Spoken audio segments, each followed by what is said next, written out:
오늘이 2024년 12월 29일, 이제 주일로는 마지막 주일입니다.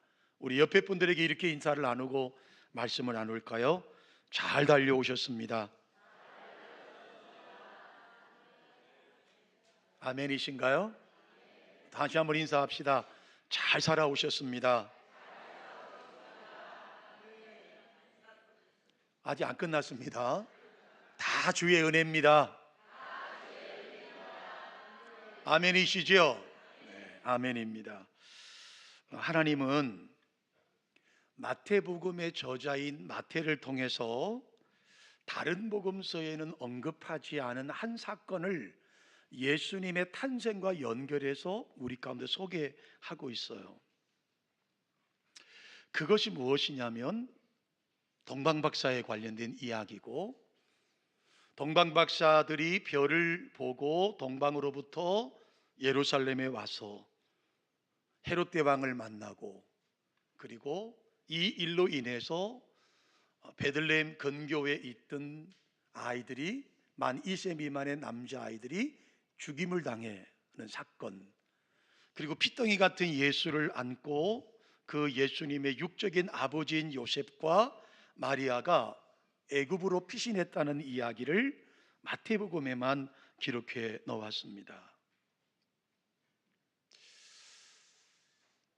마가복음에도 언급하지 않고, 비교적 예수님의 어릴 때의 사가랴와 엘리사벳에 관련된 이야기와 동정녀 마리아에게 가브리엘 천사가 오셨던 이야기를 비록 상세하게 기록해 놓았던 누가복음도 언급하지 않은 이야기를 마태복음은 동방박사들에 관련된 이야기와 그리고 헤롯에 관련된 이야기를 비교적 상세하게 우리 가운데 남겨 놓았습니다.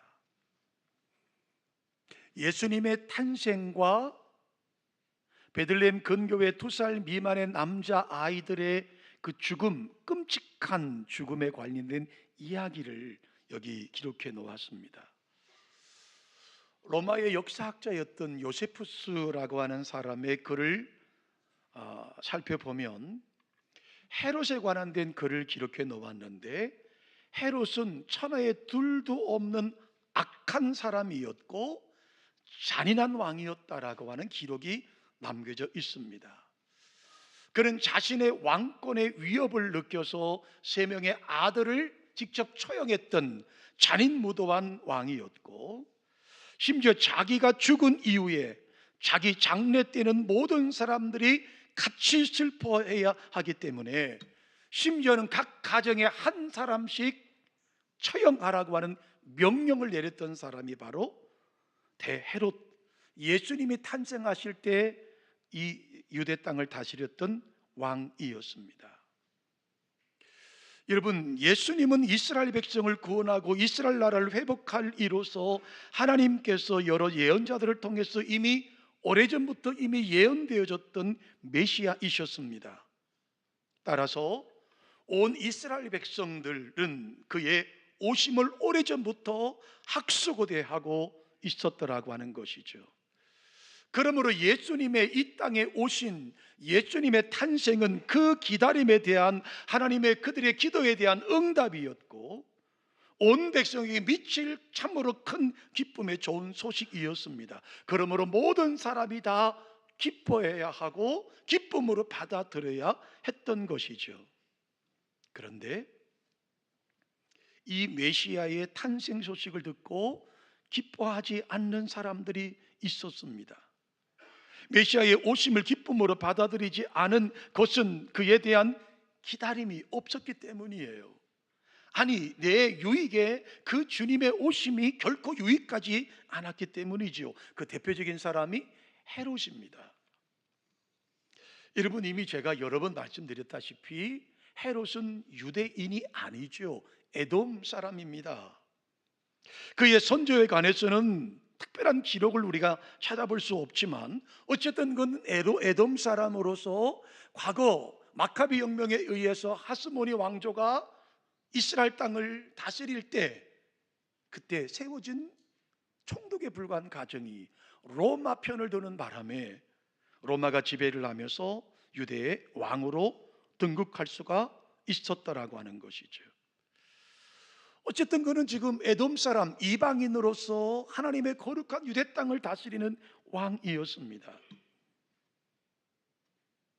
특히 오늘 본문에 기록된 헤롯 대헤롯이라고 말하기도 하고 헤롯 1세라고 말하기도 하는 이 헤롯은 밖으로는 로마의 지배를 받고 있었기 때문에 로마의 실권자들이 바뀔 때마다 아부와 충성심과 탁월한 어떤 자기의 방어에 의해서 굳건하게 유대 땅의 통치자로 군림하고 있었습니다. 지금 예수님께서 이 땅에 탄생하실 즈음은 그의 나이는 죽음에 임박한, 그가 70세에 죽었으니까 아마 적어도 60대 후반의 상황이 되었을 겁니다. 자신은 병이 들어가고 쇠약해지고 가족 간의 아내저 자식들 간의 권력투쟁이 일어나는 그의 통치권이 흔들릴 즈음에 동방박사들이 예루살렘을 방문합니다. 그래서 여러분 오늘 2장 2절의 말씀을 보시면 이렇게 말하죠. 유대인의 왕으로 나신 이가 어디 계시냐? 우리가 동방에서부터 그의 별을 보고 그에게 경배하러 왔노라 라는 이야기를 듣습니다. 그동안의 굴종, 철저하게 로마에게는 굴종을 하고 또 흥정과 계력 등 온갖 수단 방법을 동원해 다져놓았던 그의 왕권이 하루아침에 무너져가는 아주 놀라운 소식을 듣게 되는 것이죠.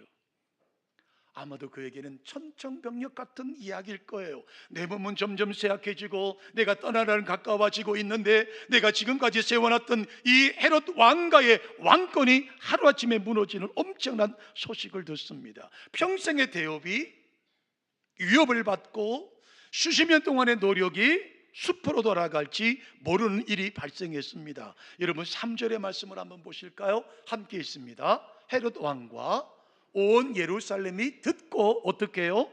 소동했다. 여러분 소동했다는 말은 우리 성경에 아주 약하게 기록해 놓은 표현일 거라고 생각합니다. 헤롯의 입장에서 보면 그는 경악했고 극도의 불안과 위협감에 사로잡혔을 수밖에 없겠죠. 왜요? 그는 약점이 있죠. 나는 이방인인데 유대를 다스리고 있습니다.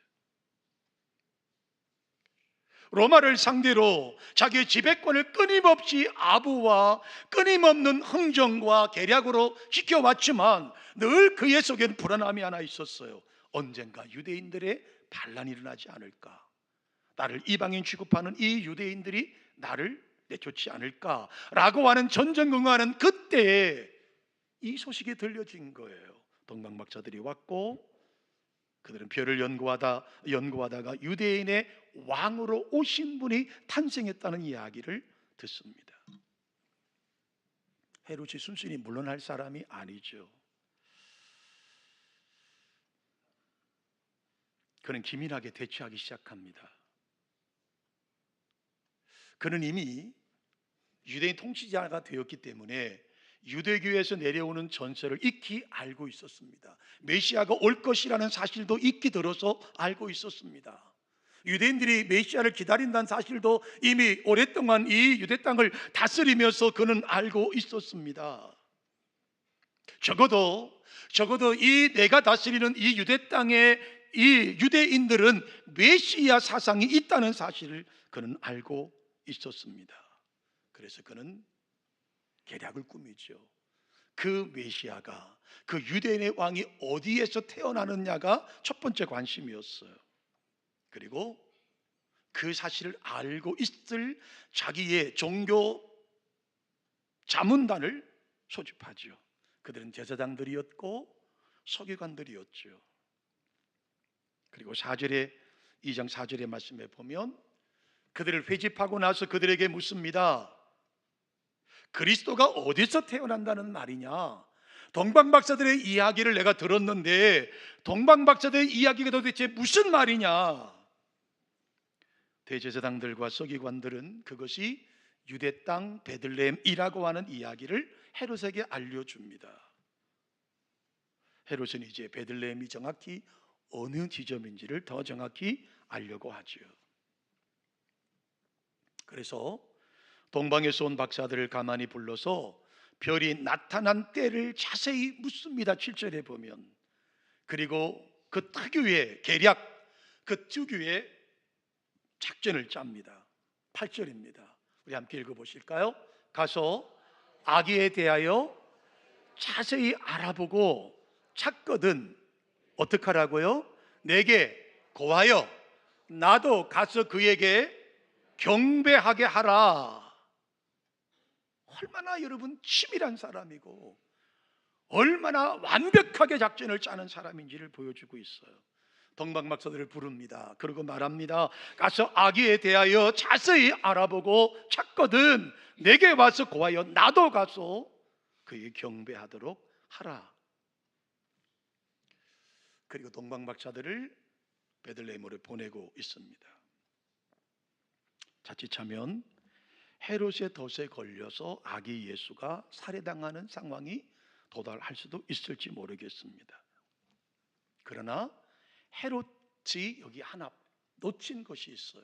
그의 작전이 완벽했고 그 아기 예수를 죽이는 것에 대해서 분명한 확신이 있었지만 그가 놓친 것이 하나 있어요. 그것이 뭐예요?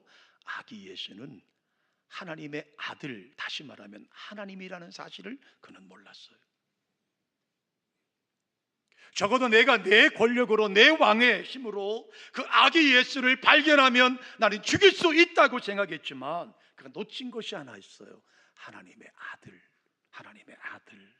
아들이었다는 사실을 놓쳤습니다.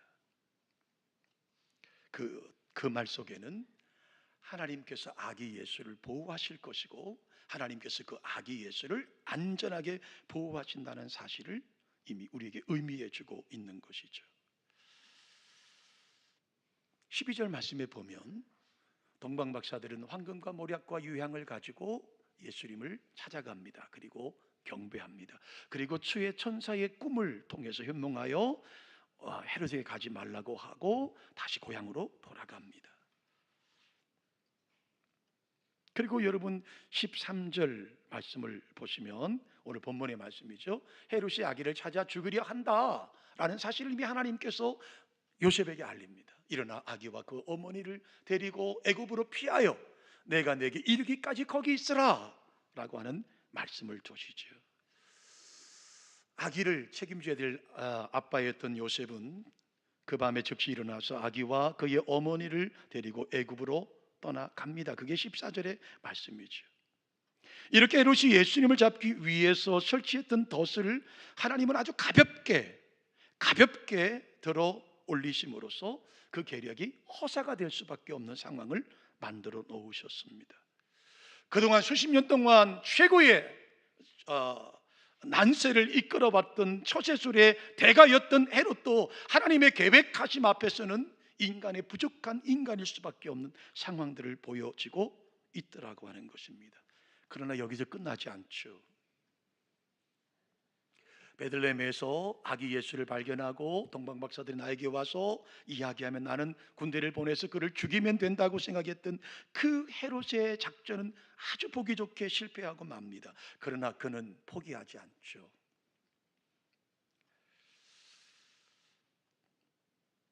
동방박사들이 자기의 말을 듣지 않고 다른 길로 이미 돌아가 버린 사실을 알게 된 헤롯은 경로합니다. 그리고 수하의 분사들을 베들레헴으로 파견합니다. 그리고 지난번에 동방박사들이 와서 했던 이야기들을 고집어 보면 넉넉하게 만 2세 미만의 남자아이들을 다 죽이면 끝날 것이라고 생각을 했습니다. 그리고 그는 그 끔찍한 일을 실행합니다. 정경이 아닌 외경의 한 글을 보면 이때 죽은 아이들이 대략 1,400여 명 된다는 기록이 있어요. 얼마나 끔찍한 이야기입니까? 얼마나 끔찍한 이야기입니까? 아이를 이 땅에 태어나서 2년 동안 정성을 다한 부모님들의 사랑이 물거품되는 그 끔찍한 일, 정말 상상도 할 수 없는 일들을 그는 자행합니다.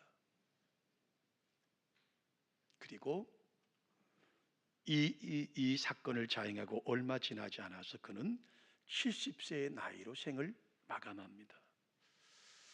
요세푸스라고 하는 로마의 학자가 기록한 유대 고대사라고 하는 책에 보면 그 헤롯이 죽는 모습이 기록되어 있는데, 그의 최후의 기술한 그 요세푸스의 고대사라는 책에 보면 그는 죽을 때 내장이 썩고 몸에 구더기가 생겼고 악취와 경련이 끊이질 않았을 뿐만 아니라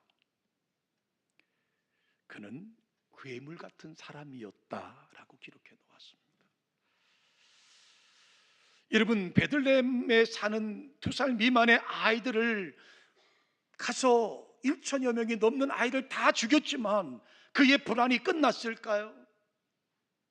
그가 여러분 그 수천 명의 아이들을 죽인다고 해서 그의 불안, 그의 왕권에 대한 불안이 끝났을까요? 자기의 아이들까지 죽였던 헤로드 왕이 과연 그 불안이 끝났을까요? 아니었을 거예요. 그는 결국 그 두려움과 왕권이 빼앗긴다라고 하는 스트레스로 말미암아 결국 38년의 통치를 마감하고 70세의 나이로 비참한 죽음을 맞이하게 되는 것이죠. 자, 그런데 우리는 이 헤롯의 이야기 속에서 예수 그리스도를 기다림이 없었던 한 부류의 사람들을 만나게 됩니다. 그것은 헤롯의 긴급 호출을 받았던 자문단, 고문단들이었습니다. 그들이 누굴까요? 모든 백성의 대제사장들이었고 서기관들이었다는 말입니다. 이들은 성경의 전문가들이었고 성경을 연구하던 사람들이었고 이스라엘 백성을 이끌어가는 영적 지도자들이었습니다. 그들은 신앙과 성경을 가르치는 선생님, 랍비들이었다라고 하는 것이죠.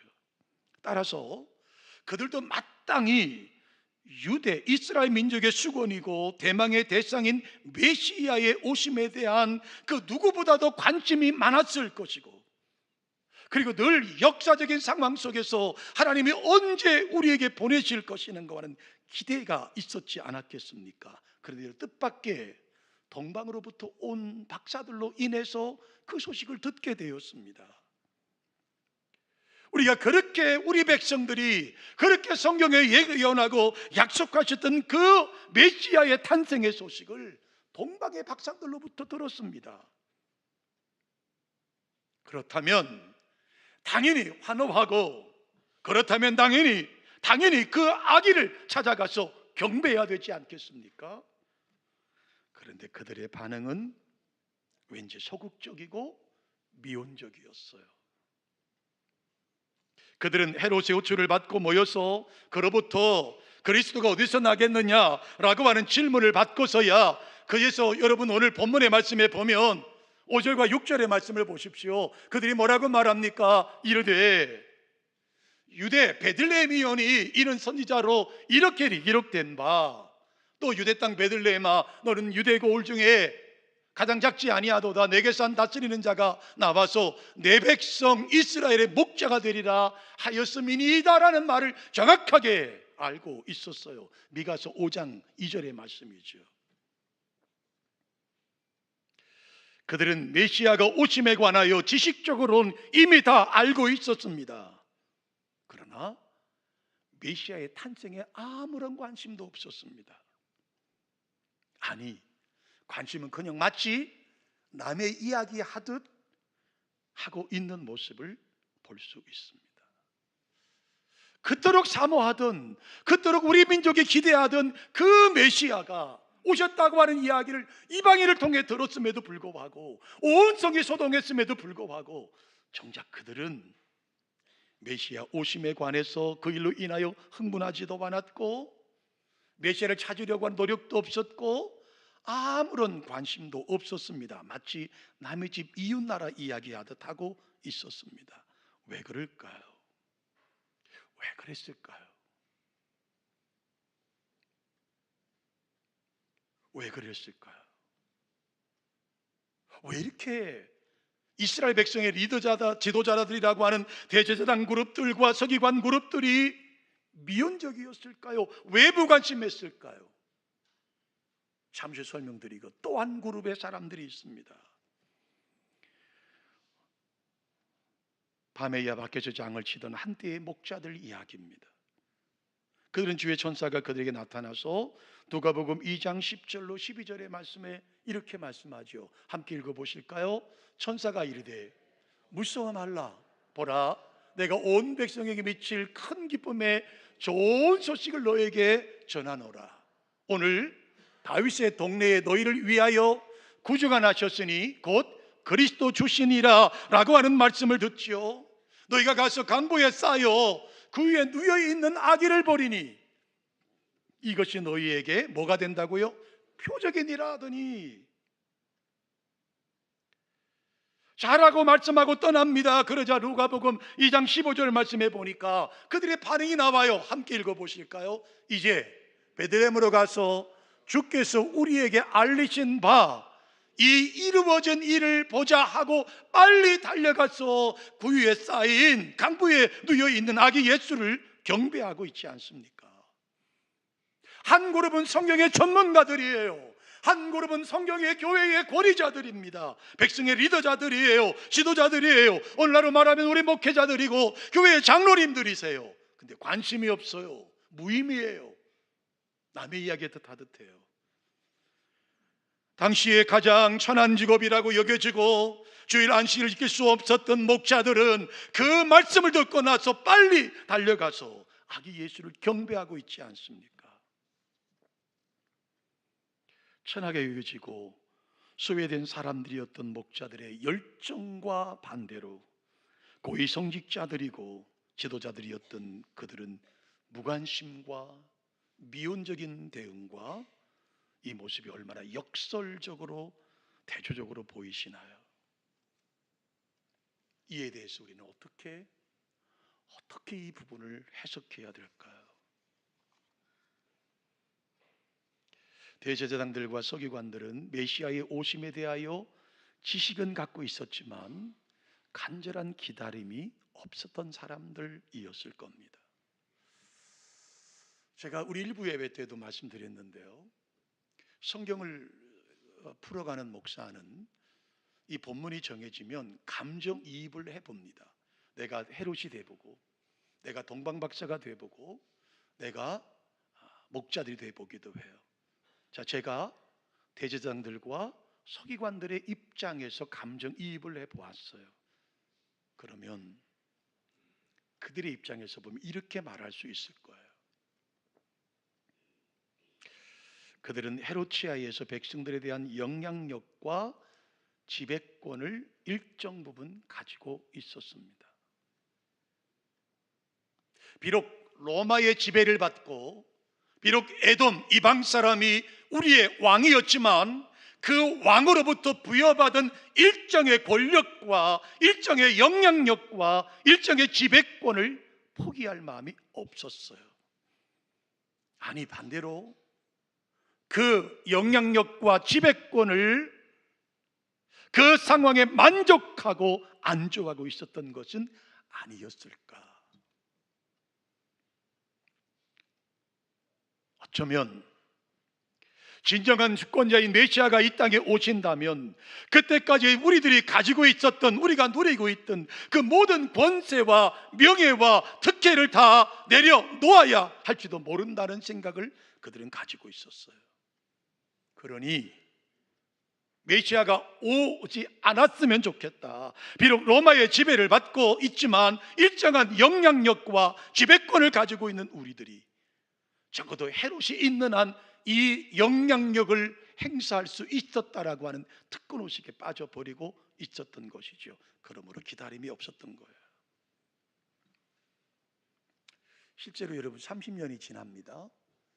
예수님께서 공생애를 시작하실 때, 예수님이 메시아의 사역을 시작하실 때, 그때 그를 가장 극렬하게 반대했던 무리가 바로 이들이었습니다.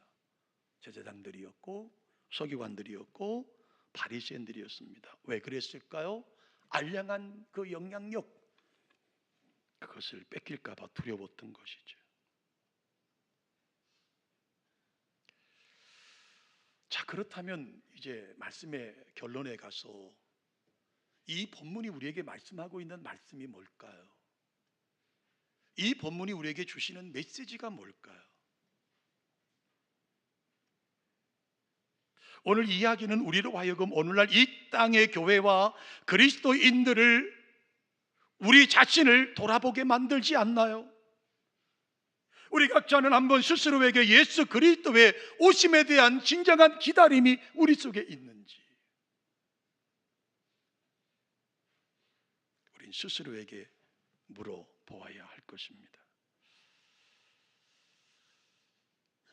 주님 오신 소식을 듣고 기뻐하며 즉시 그를 찾아가셔서 그의 소식을 사람들에게 전하여며 하나님께 영광과 찬송 돌리던 목자들의 심정이 아닌 그 목자들의 열정과 흥분과 그 기다림이 우리에게 과연 있는가?